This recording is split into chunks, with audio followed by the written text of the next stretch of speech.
Прекрасно. Давай. Пока снимай, потом я у тебя перехвачу. Угу. 7,44. Ooh. Exciting. You just stem cell bank. Stem cells, wow. Freezing stem cells. Угу. Good. Размораживаю. У него что там? There is a phenomenon called nominative determinism. John Baker has a better than random chance of becoming a baker. My name is Jonathan M.S. Pierce. Although that's my name, I didn't choose to develop primary progressive multiple sclerosis, MS as it is known. Back in 2018, I was happily going about my business of being a teacher, a philosopher, and a writer. Late that year, I received my diagnosis. By March 2019, I was in a medical clinic receiving stem cell therapy for my condition after fundraising £40,000 for the treatment. In Moscow, the capital of Russia. There is a poignant irony in this. On the one hand, Russia gave me life, and on the other, it very much takes it away from so very many people. I have such respect for the wonderful team of people at that clinic in Moscow, an incredible service to humanity. Such a stark difference to those in the Kremlin just down the road. So my side effects will be heavy chest maybe. Heavy chest, maybe you should be in contact. 3 years later, I was writing articles and creating YouTube content detailing the human travesty that was the Russian invasion of Ukraine, a special military operation that has become an ongoing war in a country that straddles east and west, north and south. Over those 2 years of reporting on the war, my interest became an obsession. My obsession, something of a calling. I can't hope for this to be a topical or newsworthy piece. By the time you watch this, Frontlines will have moved on the battle map from where I was, so this becomes something of a personal journey, a journey of overcoming the odds, a journey of managing to stand on my own 2 feet in a very different landscape, and a journey where I willingly accept the aid of friends to help me get to where I want to go. And in this, my journey mirrors that of Ukraine. At some point along my journey into the world of YouTube content creation, my path crossed with Greg Terry, a Republican American Christian pastor who had been involved in charity work in Ukraine for 26 years already. Greg would tell you that this was divine providence. I, on the other hand, as a liberal atheist philosopher, am more comfortable joking about stars aligning and proposing mere coincidences and conducting probability analyses. Take your pick. Thanks for agreeing to come on. Jonathan, thank you for the invitation. It was through one of your subscribers that's faithful watching and been watching my updates here in the States. That's how the connection was made. So thank you for taking a risk on it. And I think it's going to turn out good. And I can tell you tonight, we're co-streaming, buddy. She's rolling everything. Together with a few other YouTubers, the American channel Professor Gerdis Explains, and the homegrown channel Rick the Ukrainian, we set about fundraising to help the frontline units. To our collective delight, we managed to raise a huge $200,000 in a little over 6 weeks. From tourniquets to metal detectors, drones to gauzes, power packs to vehicles.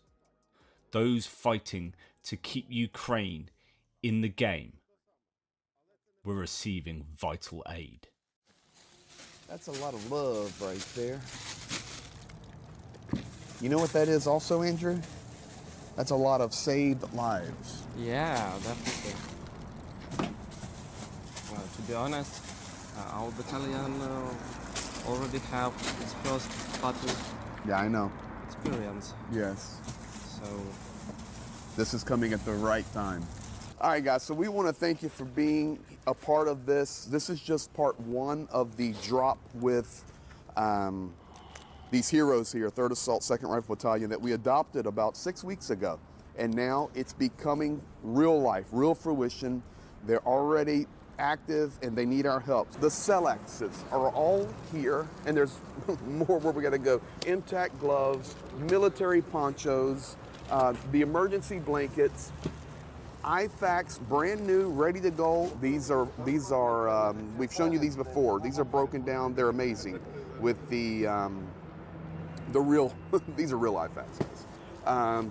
Chest seals, and all the numbers will be coming. Z-fold gauze, quick clot gauze, uniforms, power banks, compression bandages, hand warmers, sleds, the golden metal detectors up there. All the power banks are behind there. Here, down in there, and they put the most expensive stuff up to the front for the balaclavas, but also here EcoFlow EcoFlow is the EcoFlow Delta 2 power unit. 250 Cat Tourniquet. 7 tourniquets. 250 Cat 7 tourniquets over there in that box. Andrew's pulling one out now. The fact that I can sit on my backside at home talking to the internet for hours on end, and it can generate genuine fundraising to help these troops on the front line, to help them defend their country from naked aggression, is really rewarding. I'm happy that you guys are going to be taken care of. You know, it's And- really great, and we really appreciate this because you know, especially after our, let's say, Avdiivka adventures, we really need your support. Well, We need support of your community.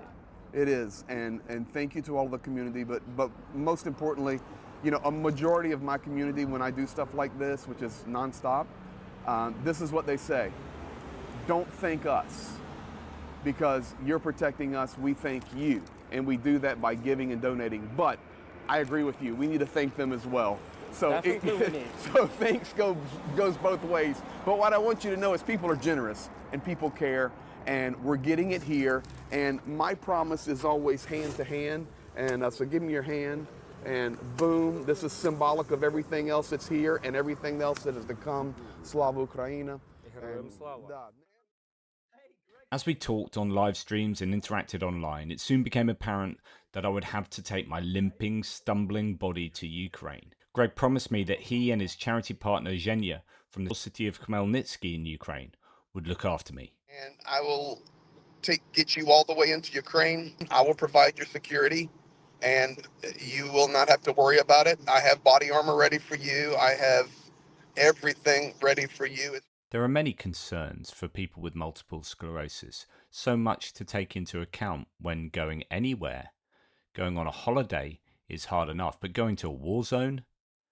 That's quite a challenge. Thankfully, Greg and Zhenya were amazing at considering all my needs, such as the need to often relieve myself. This is a very common symptom of multiple sclerosis, and the guys were nothing if not considerate. Sir, I will take you straight to Kherson in the most secure location that nobody in the world knows about, and you will literally get out of your vehicle and walk right to where you're staying with no problems with your MS. I will take you to places that you have reported on extremely safely, and I mean, I'm here, and we've been doing this. You know, you were the first one, Johnny, that gave me opportunity to start sharing what I do. I mean, last night, if you guys didn't see the stream, Johnny, we're signing battle flags for guys that if I could tell you guys where they're fighting, all of you would drop your tea and coffee right now. The trip was something that British humanitarian worker, a chap based in Kramatorsk in the east of Ukraine and not far from the battle-torn city of Bakhmut, Pierre Dupont, had been imploring me to do. Pierre, a channel viewer who had been watching my updates to get a sense of what was going on with the war raging around him, had been trying to convince me to come to his newfound love, to Ukraine.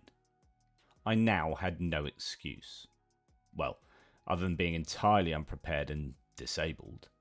Oh, and the fact that I would be travelling the entire length of Ukraine's front lines.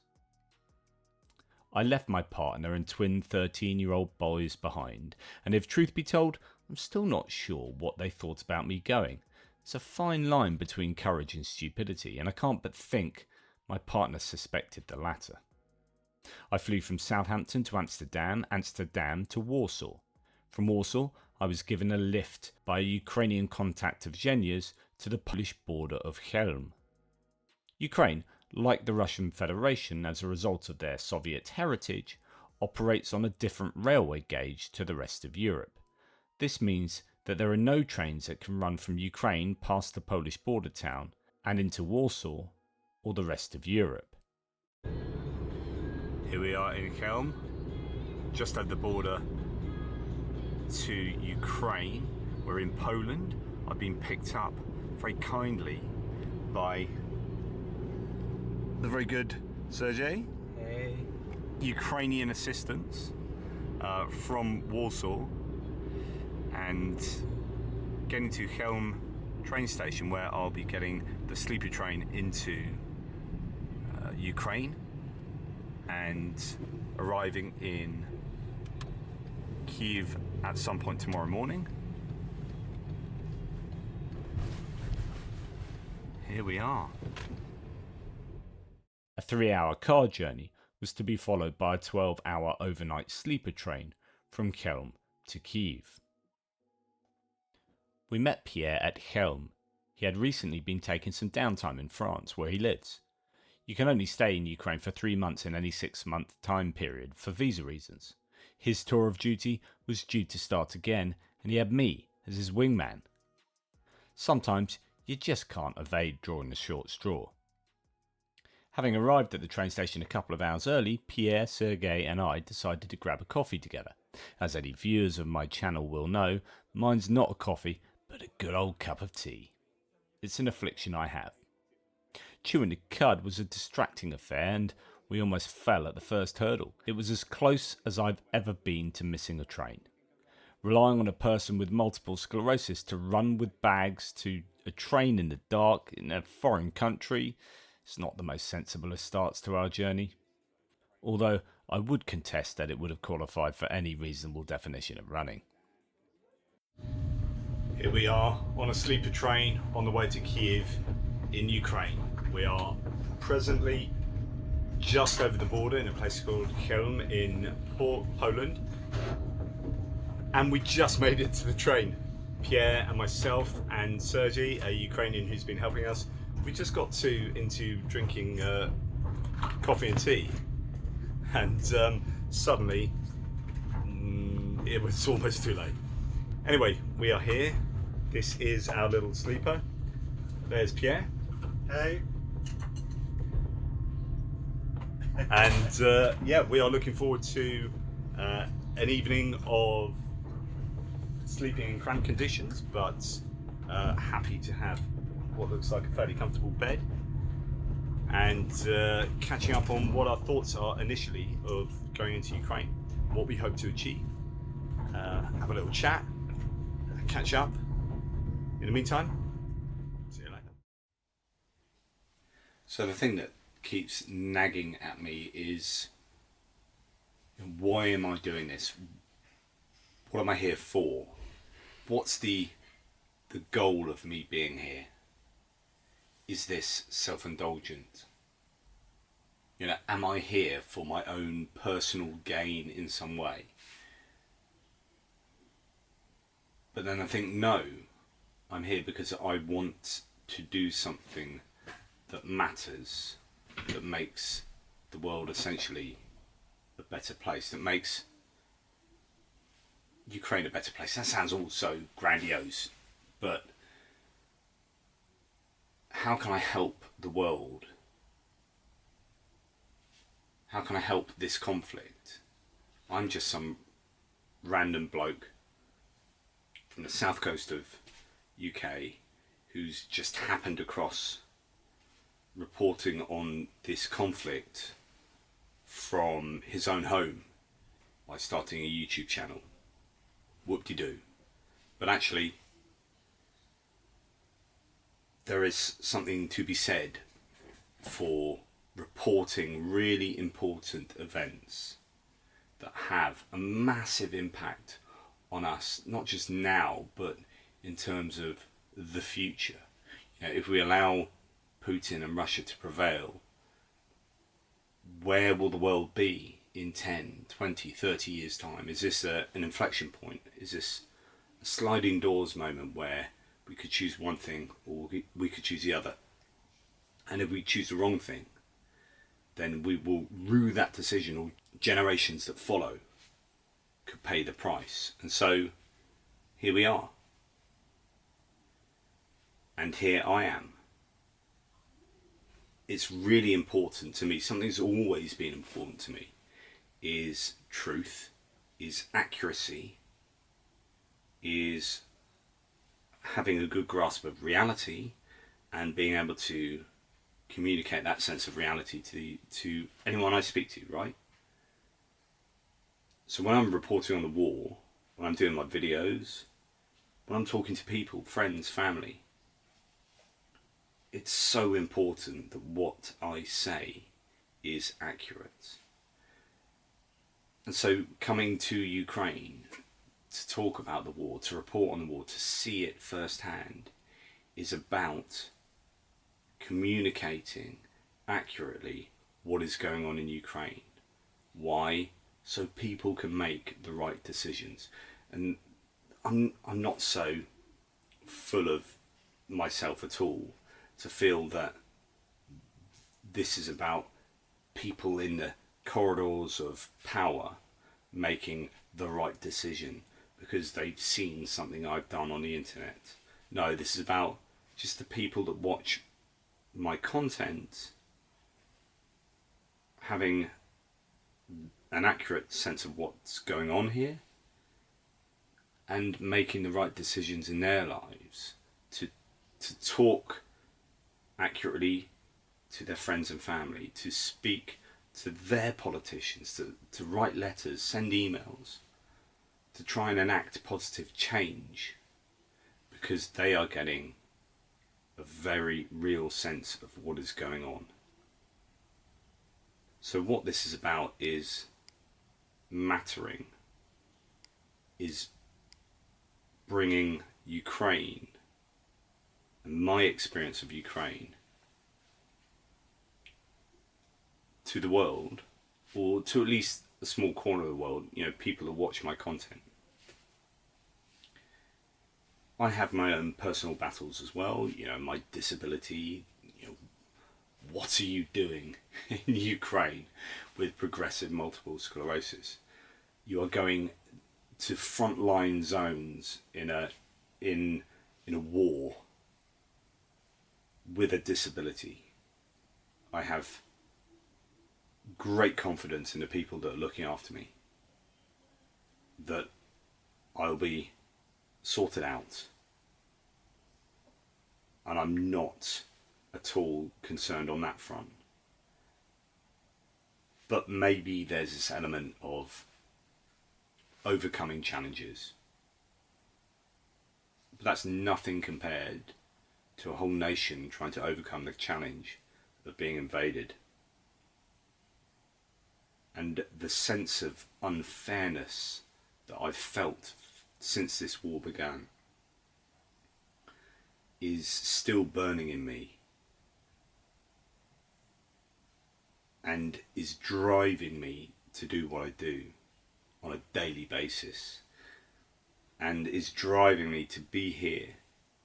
If you can do something about it, why aren't you doing something about it? I'm in a very unique position where people have enabled me to be here to do something about that. And so I'm here. You know, as I've said many times before, if you could, you would. You aren't, so you can't. Well, I can, and so I am. And I just hope that this does indeed matter. The 12-hour journey is a good introduction to Ukraine. As you move through the landscape and get ever closer to the capital Kyiv, you get a sense of the country, with ever more telltale signs of war. Finally, though, Kyiv beckons, and I get to meet Greg and Zhenya.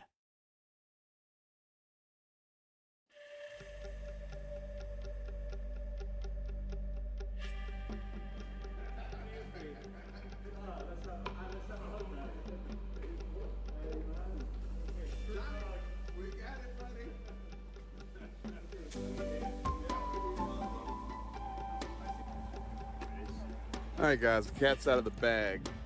Look who I found. Hey, Kyiv, here we are. Welcome to Kyiv. All right, let the journey begin of informing the world of all the truth we can. Welcome, Johnny. Stage 1 complete. Stage 1 complete, like we promised. two. Here we go, guys.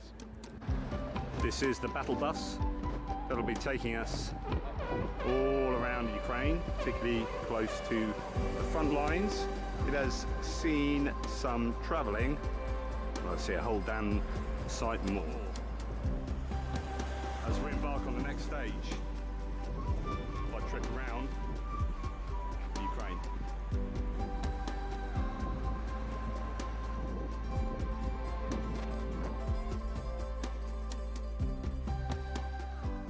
Our first port of call is a Georgian restaurant where we meet up with fellow YouTube and fundraiser for the Ukrainian Armed Forces, Rick the Ukrainian.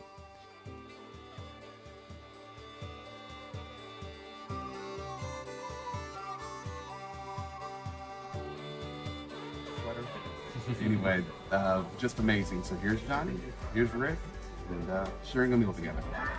Happy to meet you, Johnny. This is, but you know, to be quite honest, guys, to be quite honest, all this does is validate all these communities coming together that are helping Ukraine in a massive, massive way. I mean, like, not glory to anything we do, but we really are real people, and we really are here in Ukraine together. Transparency. Yes. So, thank you guys. We're doing what we said we would do. Thank you so much. Also, I wanted to add that I want to thank you for coming to Ukraine, for doing all that you do to support us. This is really important. Coming here and having the experience yourself, seeing it with your own eyes, it changes a lot. And believe me, this will also change a lot for your community, for you personally. So thank you so much for coming. And you're amazing, and I'm so happy that I met you. Well, Rick, Thank you, man. I was telling Johnny earlier, and see if you agree with this, and then I'm going to get my suit. But Johnny's brilliant geopolitically, right? Yeah. Huge following, brilliant. But when we take him on this run now all over Ukraine, think about the level of his understanding now, looking at that map, looking at the geopolitics, understanding the terrain, seeing the reality. His analysis is going to go to a completely different level. That's actually what I'm talking about. Exactly. This will change a lot. It's going to Improve a lot. Yeah. So, thank you guys. Yeah, there's nothing to beat first-hand experience, you know, even if it's a horrific thing, to give you that holistic understanding.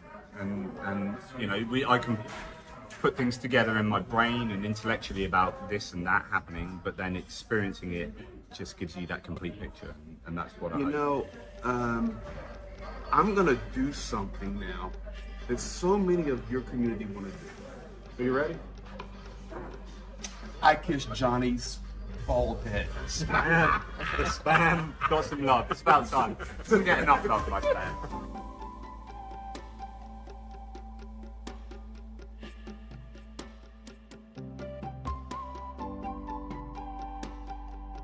In these oases in the cosmopolitan capital, one can be forgiven for forgetting there is even a war taking place. Indeed, this is one of Ukraine's challenges. How can they continue to motivate particularly young men to fight on the bleak front lines when that is happening over there, and over here the restaurant is still serving good food? Over here, under the protection of decent air defences, or in Lviv, over the other side of the country, the war can seem so far away. But for now, and for us, it's a time of newfound genuine friendship. It is hopefully the start of a strong bond that reaches across various aisles and that focuses more on what binds us than breaks us apart, more on our commonalities than our differences. But from here on in, it's not so much about us, but about the bigger picture. We are all drawn together here for a greater good, for dignity, for sovereignty, for democracy, for freedom, for humanity. Ukrainians are fighting for all of these things and for all of us who hold them dear. And damn it, we ain't gonna let them do it alone. I may not be able to run into battle, but heck, I can talk. For me, this is about saying the right things for the right reasons and to do my bit to make the world just a little better.